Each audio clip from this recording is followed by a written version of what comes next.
Coming up next on the Conscious Courage podcast. 3 months before my first triathlon, I did it with my wife and I didn't know how to swim. I talk about, creating that state of mind of saying like, just build an excuse. Don't do it because you can't swim. And that was like, that's a real reason why I shouldn't do it. And so I said, okay, let me just take some classes. And, the county, Prince George's County has affordable classes for adults to swim. And so, for the first month, I learned how to swim, taking some strokes. And then the second month, I started going to the gym. There's a gym near us that has a swimming pool. It's 750 meters that I had to do to train every day, or at least 3 times a week. And the running part was, fairly easy because, I'm a runner already. And cycling, it was just, just cycle. I live in Hyattsville, so it's fairly easy to go into DC to the multiple trails that there are around the area. And so that's what I was doing. And for the Ironman, then you just have to step it up a whole bunch.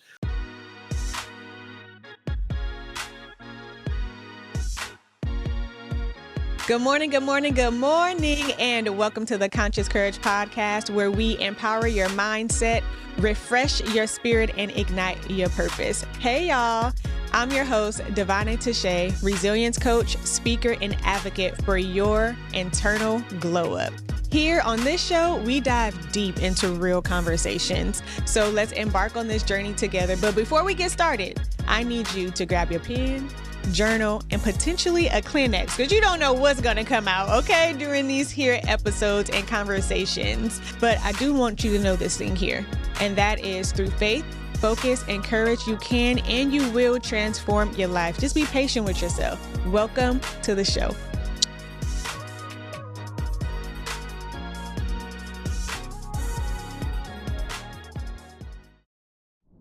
Good morning, good morning, good morning, good morning, and welcome to the Conscious Courage podcast. I am your host, Devane Touche, where I bring you new content and information every first and third Monday of the month. Once upon a time, it was every Monday. So if you are new here, you don't know anything different. If you are returning, then you're probably like, girl, what you talking about? Yes, new, only every first and third Monday. And for the month of April, we are focused on all matters financial literacy, all matters job related, because April is all about financial literacy. And this episode specifically is about job search burnout and receiving real insider tips from an expert, a recruiter, and all the things. But let me not get ahead of myself. In this episode, if you're feeling stuck in job search or struggling with burnout, wondering how to stand out to recruiters, you're not alone. And today we are going to deep dive into mental resilience, burnout, and how to approach job searching strategically. Before we get into that, I want to take a few minutes to highlight the importance of mental and emotional health when facing career uncertainty. We've all been there and experienced it, especially when it feels like rejection after rejection. Then we're going to shift gears with our special guest here that you see on the screen, who has firsthand experience with workplace burnout and how it affected his mental and emotional well-being. And he'll also be sharing how he navigated that season, what he learned from it, and how we can rebuild our career with a stronger mindset. And not only that, y'all, you are in for a treat. We're going to get into resume strategies, common mistakes, and what hiring managers are actually looking for, which Mr. Jermaine, his business as the Chief Executive Officer and founder of Capital Career Partner, offers you. So at the end, you have to stick around to find out how to connect with him and schedule some events, or not events. Well, yeah, actually you can schedule an event. Okay. Maybe you want him as a guest speaker on your platform. I'm just saying, but how you can schedule a consultation with him. So let me stop talking and get straight into this introduction, y'all. Prepare yourselves for mental resilience, strategy, and growth. Grab your pens and your paper. We are going to talk about the emotional toll of job searching, the importance of mental resilience, as well as the connection between your mental toughness and career goals. The stress of job search can feel overwhelming and you can feel undervalued at work. So today I'm excited to welcome the powerhouse here on the screen in career coaching space, Mr. Germain. He is the CEO and founder of Capital Career Partner with over 15 years of human resources experience spanning non-for-profits or not-for-profit organizations, local, state, and federal government, as well as private companies. He's held key roles as a human resources business partner, recruiter, and talent acquisition manager. So he really knows what they're looking for. Okay. He picked you for the job if you were selected. I'm just saying. But his journey to success was not always without challenges. And in 2021, after becoming a father for the second time, he found himself trapped in a career that lacked passion and he was running on empty, physically, mentally, as well as emotionally. And burnout led to job dissatisfaction, sleepless nights, and eventually a deep battle with depression. Despite landing interviews, he struggled to break through, weighed down, which created some self-doubt. But today, he's going to share his story, in addition to what I've just shared with you, on how he overcame it and what lessons he learned and what he was able to take away from this experience. Welcome to the podcast, Mr. Germain. Woo! Thank you so much. Yes. I appreciate it. Yes, no, I appreciate you making the time. How do you pronounce your last name? Roches. Roches. I was like, I meant to ask him this before I started, so I can actually refer to you as Mr. Roches. But here we go. and it's Herman. I know I should have said that at the beginning. What? It's Herman. Yeah. Herman? Yes, Herman. Oh my goodness gracious. So think of it, Herman. Oh, that's Herman. Yeah. Y'all forgive me, sir. You're good. I get that all the time. Jermaine. I get that all the time. I mean, when you look at my email at work and people call me, they're like German or they're like fumbling. So I'm used to it. Don't worry about it. Okay, man. This is real, y'all. We recording this is live. All right. We make mistakes. So, sir, would you go ahead and elaborate and expand a little more on your introduction so that the viewers can feel you and get to know you better? Yeah, absolutely. First, thank you. I appreciate you having me on your podcast for real. You know, this is like over 2 months ago that we met. It's been quite a few months, but thank you for allowing me the space. So I appreciate it. So regarding my battle with mental health, so it all started back in 2021. It was when I had our second kid. And, it was really difficult time because, 2021 COVID was still happening. My second had just been born. So not sleeping at all. So it was that sleep depravity was there. So it was really difficult for me off the jump. Yeah. And so the job that I was working in, it wasn't for me. I didn't have that passion for it. And so I essentially left. And after I left, that's when I kind of felt into depression because I had no idea where to go to from there. Right. I couldn't sleep. Both of my kids weren't sleeping through the night either. So it was all this stress that was taking hold of me, which led to me being depressed. And eventually I kind of hit a wall and I was like you said, I was deeply depressed. And so I was getting those interviews. My resume was looking great, but I couldn't get past the first round. And it's probably because of my body, what my body was saying when they were asking me questions about my background. And so I didn't feel comfortable and I didn't have that. I had that self-doubt. And so it was a vicious cycle, essentially, that I was depressed, couldn't find a job, getting interviewed, wasn't getting that past that first round because I was depressed and my body was showing. So it was painful for me mentally and physically. And then one day I decided to read Tony Robbins' book. It's called Awaken the Giant Within. And that book changed everything for me. That's when I decided to just stop feeling that pain of depression and start doing something about it. And that's when I realized that I love to run. And so I got back into running. And I remember the first time that I, woke up at early in the morning.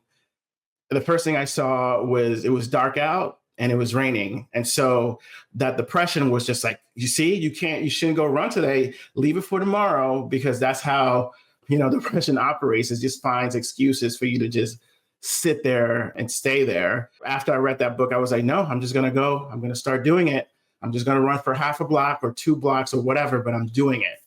And so I did it. Fast forward, I am now a triathlete. I've done 5 triathlons, going on my 6th. I ran the Marine Corps Marathon last year, and I am preparing for or training for the Ironman, which is 140.6 miles total.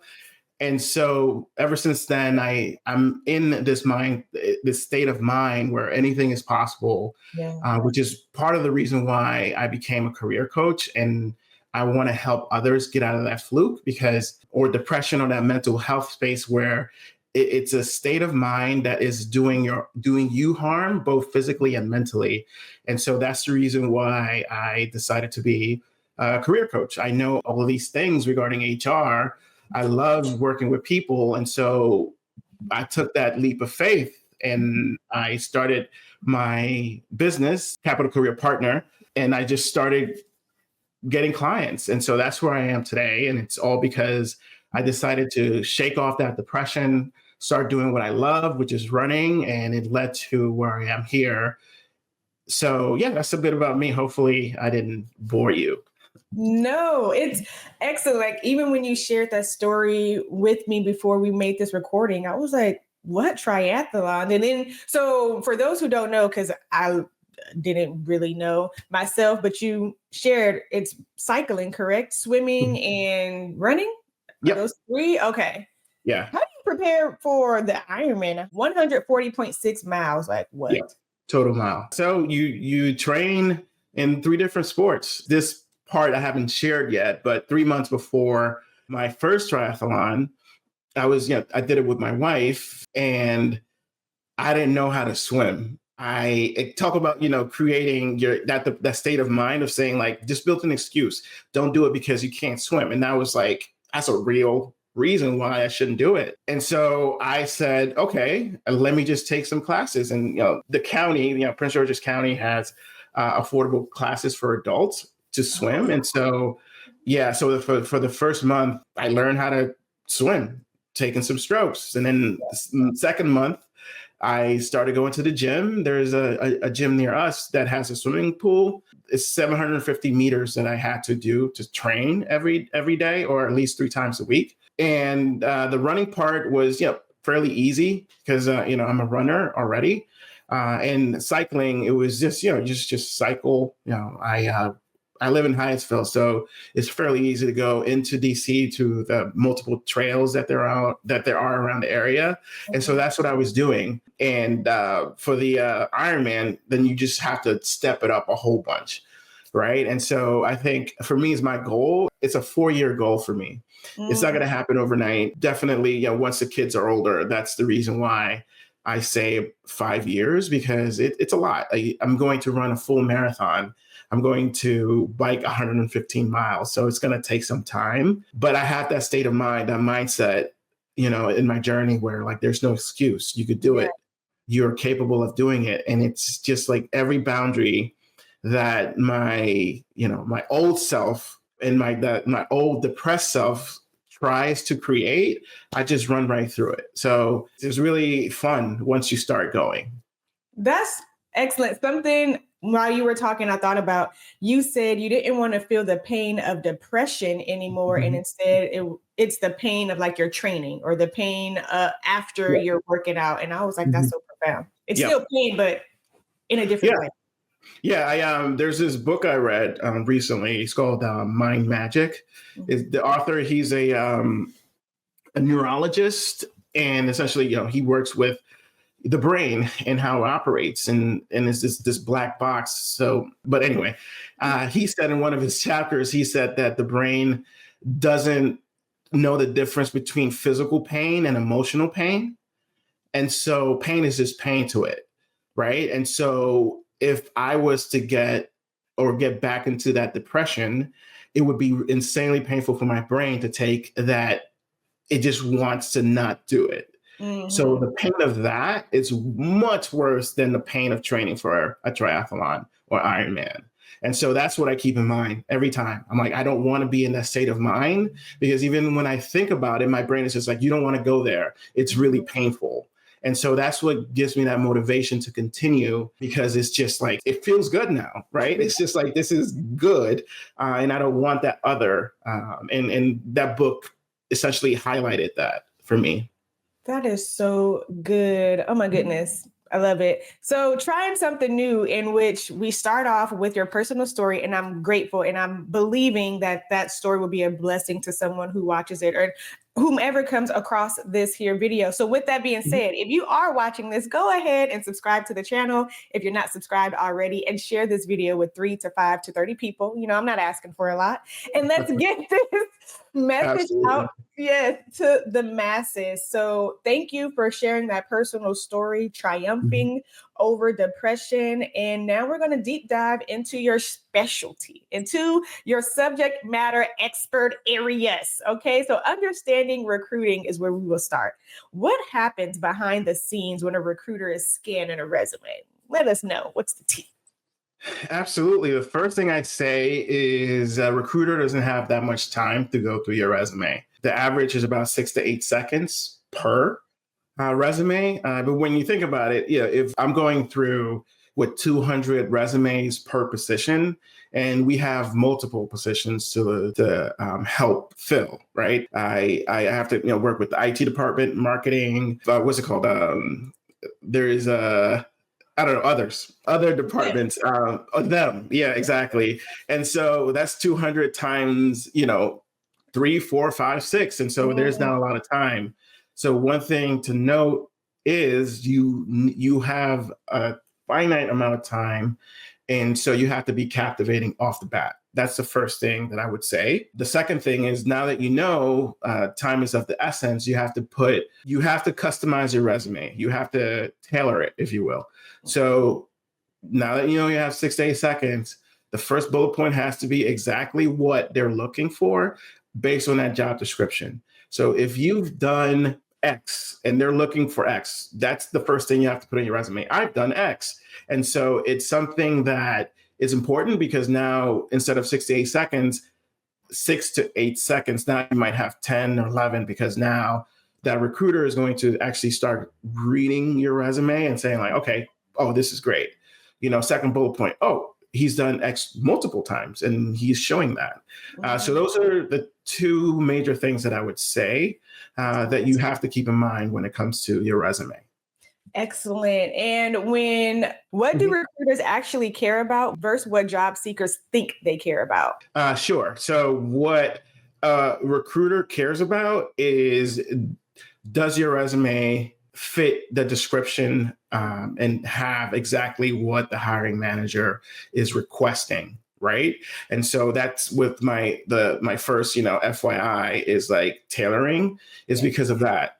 When you think about it from a recruiter's perspective, who do you, as a recruiter, you go to the hiring manager, the first question they're going to ask you is this person qualified? So now the recruiter is going to bat for you. You don't know that. And so they have to say X, Y, and Z is the reason why I chose this recruiter. There's been multiple times when a recruiter got in contact. I'm not a recruiter, a hiring manager got in contact with me and said, "Why did you send me this resume?" And Mm, I had to just say like, "Oh, this is the reason. Let's sit together. Let's sit together and look at the job description and the specifics that you were looking for, because this is why I did it." Right. And so, the recruiter is not going to do that if they don't feel 100% comfortable to go at bat for you, a stranger. So that's what you have to really understand. Put yourself in their shoes and say like, okay, this is going to make the recruiter's job easy. So you have to see it from that lens, rather than you're saying like, I'm just going to put everything into that resume. So that's what you have to think about. Ad break. Are you seeking an electrifying speaker to ignite transformation in your audience? Well, look no further. Hi, I'm Devane Touche, real estate investor, Air Force veteran, and host of the Conscious Courage podcast, where new episodes are released every Monday, 6 a.m. Eastern Standard Time via YouTube and all streaming audio platforms. I specialize in delivering impactful keynote speeches that inspire change and elevate your minds. Whether it's a virtual gathering or an in-person event, I bring passion, expertise, and a unique delivery to every arena or every environment that I'm in. Let's captivate your audience together and create an unforgettable experience. Contact me today to book your next event, and let's embark on this journey of transformation, or let's get all of your attendees on this journey toward internal glow up. You can book me via my website by going to www.devanetouche.com. I'll spell that for you. It is www.DAV as in Victor, ONEATASHAE.com. I look forward to connecting with you. Take care. That is so good.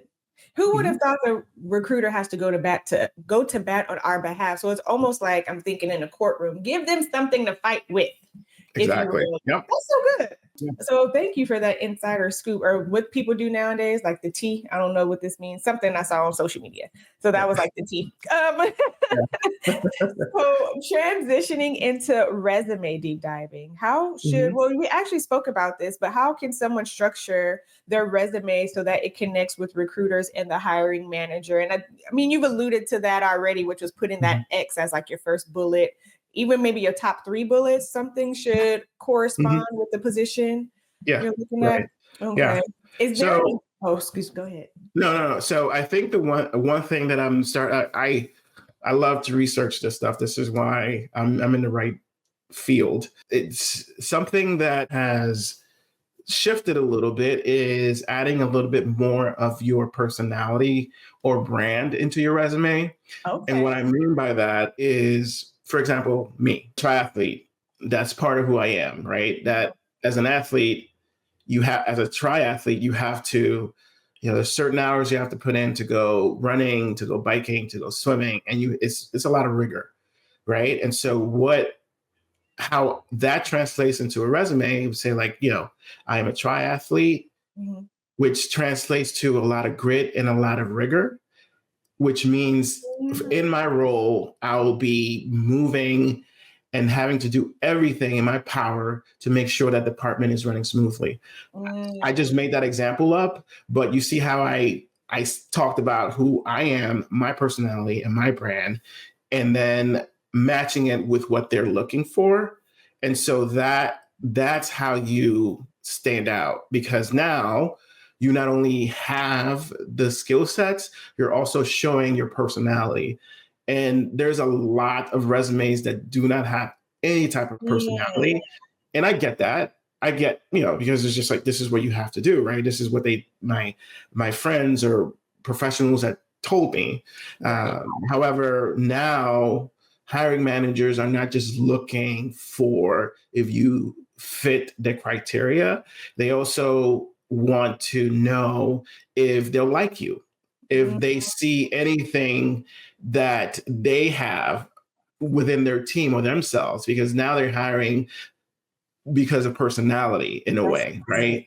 And so I think it's like, if I'm a hiring manager and I see, a resume that has a triathlete and they themselves are triathletes, they're going to be like, oh, I know exactly, right? So people hire the people they like, right? And then when you put it out there, front and center in your resume, it'll stand out for sure. That's excellent. That is so good.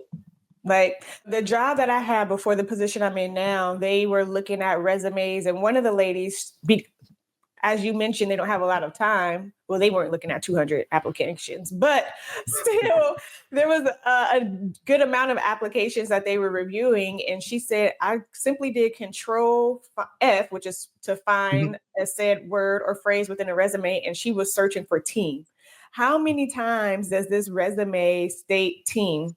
And she was like, one resume only said it one time or two times. And the team was actually a part of a system name. It had nothing to do with that person being a team member. And so I was like, oh, I just always kept that in the back of my mind. Like, one, in that role, it's a supervisor position. So they're looking for set skill set. But two, I didn't think that people are out here doing control F looking for keywords. Yeah. Which is really good. So what are maybe some keywords or formatting that you would suggest someone put in their resume? I'm sure it's tailored to the job description, but you have any nuggets you can give? Absolutely. I think it's actionable word is what you should put in there. So instead of saying, responsible for X, Y, and Z, you could say like impactful, responsible for, shifted, transition it, something that's like actionable in what you did. Because when it comes to your resume, something that I always say also is to highlights. Your resume should have highlights. What I mean by that, think of your resume as your Instagram highlights. And you follow people, right? And your friends and family, and you look at that one friend who's always traveling, and they are, in I don't know, Turks and Caicos or somewhere foreign, right? And they're like, oh man, they did X, Y, and Z. They were bungee jumping. Oh my God, this is amazing, right? Translate that into your resume. You were responsible for saving the company, I don't know, $5 million. So say, streamline a process, save the company $5 million. Boom. That's a highlight, right? Yeah. It's not the things that you were doing in your day-to-day. It's more like, this is impactful. This is something that shifted the company for the positive, right? And so 3 to 4 bullet points of just highlights of everything that you've accomplished. Now, if you don't have numbers, well, did you streamline a process, like I said, or did you, in the foreseeable future, the company is going to do something to fulfill their objective, right? And so that's actionable. And so it doesn't need to have a number attached to it, millions or 10 people or what have you, but it's still a highlight and it's still something that was positive. And so that's what you have to put in your resume. Make sure your words are actionable and it has highlights, right? Good. I skydive, I bungee jump, but in resume it's more of the, I responsible for creating the company, something like that. So you get the idea. Yeah, I do. No, that's so good. And I like how you are corresponding that to Instagram, TikTok, so that people can make the connection. So that's a really good highlight point. Yeah. Burnout and job search process. So why would you say that job searching leads to mental exhaustion and burnout? Exhaustion and burnout. I was like, wait, I didn't say that right. And then strategies to stay motivated, mentally strong through that process. Sure. The first part, no one likes to be rejected, right? Because when you are rejected, you feel less than, you feel less important. And so that's part of the reason why there's a huge mental exhaustion when it comes to getting those no's and it's automated. There's no personality in it. What's worse now is like, they're not even responding to it. Like they don't even say yes or no. There's times when months go by and you don't hear anything. I remember, I think a few months ago, I randomly landed on a place where I applied for a job. And a matter of fact, years ago, this was back in 2024. And so I looked at it and it still said it's still being processed. And it's been over a year, right? Yeah. And so this is part of that mental exhaustion and burnout because I'm showing that I care by applying and, uploading my resume, cover letter. Yeah. You're doing all of that. You're putting yourself in that role. And when you don't hear anything at all, you don't know if you were bad or if you were good. And so that messes with you emotionally. And so, a few minutes ago, I said that like the brain doesn't know the difference between physical pain and emotional pain. And so just multiply that by a couple, 10, 20, 30 times you apply to a job. Now you know where you feel mentally exhausted and you feel burned out and you feel like there's nothing that you can do to get that job that you're looking for. And so to stay motivated, Yeah.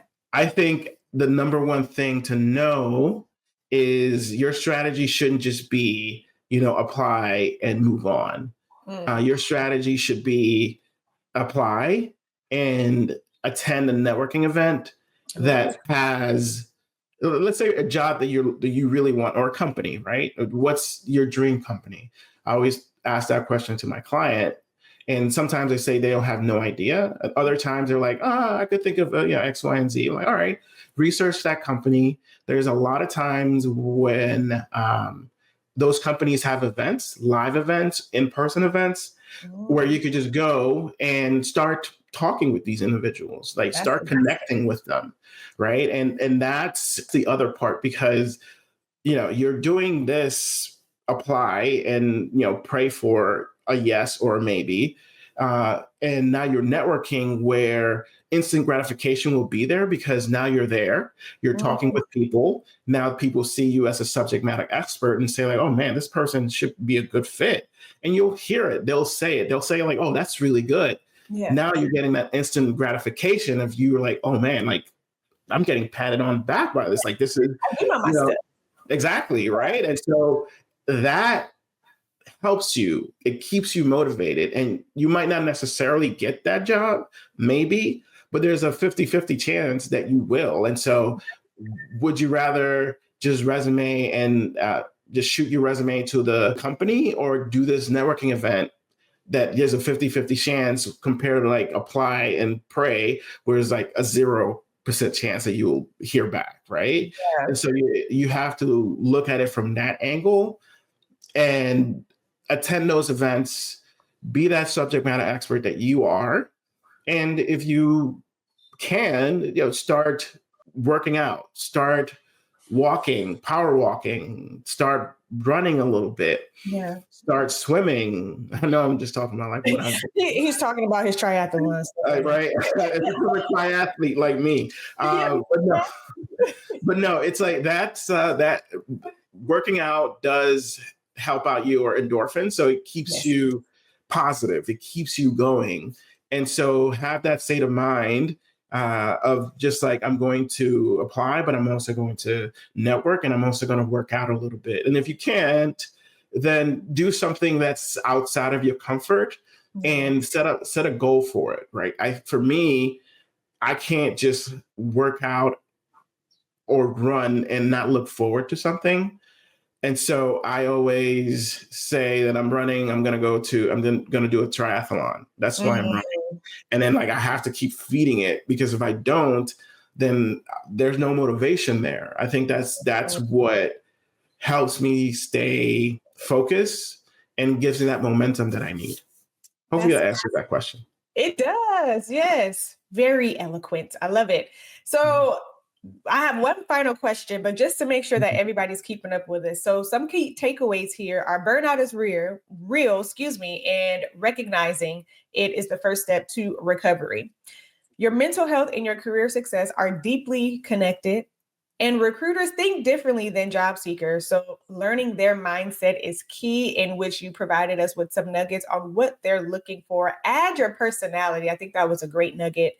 And the final question I have for you, sir, is if you could give one piece of advice to someone who feels completely lost in their job search, what would it be? That's a great question. I think what I would say is, when it comes to you, the individual, that you're the only thing that you can control, right? And so you have to start thinking, or shift your mindset and think that you're this person that everyone wants to work for. I think overall, like, this is what I want to say. The quote there's many quotes that I live by, right? But the one that helps me shift my mindset whenever I try to go to that negative space is trade expectations for appreciation, and your whole world changes in an instant. When it comes to your expectation of getting that job, don't think about it that way. Think about it as appreciation. So you appreciate the fact that you have a great resume. You appreciate the fact that now you're networking with others. to find what you're looking for, that dream job that you want, and you are out there bettering yourself, right? You're just not sitting around. You're listening to podcasts on how to get better and how to fine tune your resume, right? That's positive, That right? is. That's what you appreciate. You appreciate everything that's transpired because it makes you who you are as an individual. See it from that lens and say thank you to waking up every morning, right? That's something that there's people that didn't make it this morning, right? So appreciate that, right? There's people that are currently just stuck and are not doing anything, that are currently depressed, and then they're not doing anything. And here you are, this giant of selves that are just, I'm going out there, I'm searching for it, I'm doing exactly what I need to do, I'm bettering my resume. And so I think that's the thing that I would say to them. So trade your expectations for appreciation and your whole world will shift. So shift that mindset. That is so good. Thank you. Mm-hmm. Now, to those viewers, well, actually, is there anything that I did not ask you before I get into like closing remarks and where people can find you that you would care to share? You pretty much covered everything. I have webinars to help people that are currently in a negative mind space or trying to figure out strategies. And so that's pretty much everything. You asked every question, so you're good. You did great.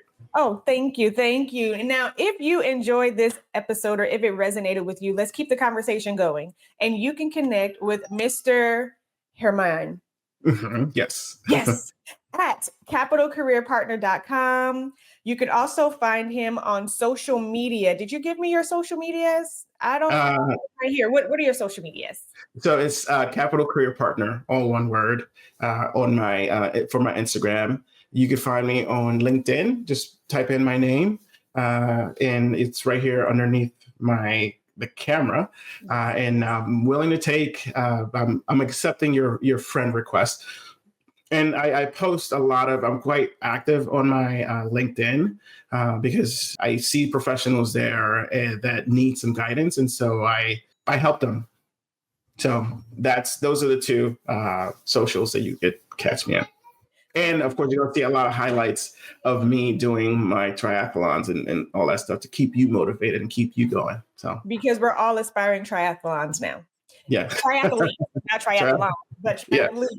And you can check out resources that I have for you by going to www.divanetouche.com. At least, hopefully, they'll be out there by the time this episode loads. If not, just stay tuned and you'll get your faith-fueled prayer guide out there. I have an ebook that I'm looking forward to releasing as well as some other areas. But it's all matters centered around leadership, transformation, as well as resilience. I did pull up your account, so I just want to highlight some of the services that you provide, and that is a 7-session career breakthrough program where members can have an hour with you, and it's a one-on-one personalized coaching section.